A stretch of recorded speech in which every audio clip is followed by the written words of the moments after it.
अस्सलामुअलैकुम वरहमतुल्लाह। मेरे अजीज़ भाइयों और दोस्तों और बहनों, न्यू जसर टीवी के चैनल पर मैं आपको खुश आमदीद कहता हूँ। मेरे नए आने वाले बहनों और भाइयों से मेरी गुजारिश है कि बराह मेहरबानी मेरे चैनल न्यू जसर टीवी को सब्सक्राइब करें, वीडियो को लाइक करें और इसको शेयर भी करें ताकि इल्म की बात दूसरों तक पहुँचे आपको अजर मिले। आज की हदीस मुबारक कुछ इस तरह है।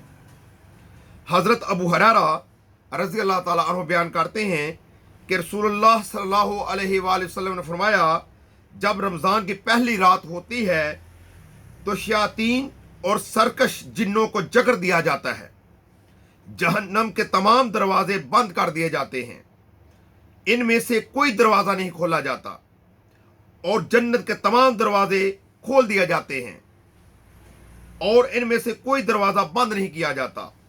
और मनादी करने वाला ऐलान करता है, खैर भलाई के तालिब आगे बढ़ और शर के तालिब रुक जा, और अल्लाह के लिए जहन्नम से आज़ाद करदा लोग हैं और हर रात ऐसे ही होता है। मेरे अजीज़ भाइयों और दोस्तों और बहनों, रमज़ान मुबारक की आमद है तो हमें मेरे भाइयों और दोस्तों अल्लाह से ख़ुसूसी दुआ करनी है, अल्लाह हमें रमज़ान मुबारक की बरक़ातों समरात से मुस्तफ़ीद होने की तौफ़ीक़ अता फरमा, और अल्लाह हमें इस रमज़ान मुबारक की बरकत से या अल्लाह पाक हमें जन्नत अता फरमा। आमीन सुम्मा आमीन। अस्सलामु अलैकुम वरहमतुल्लाह।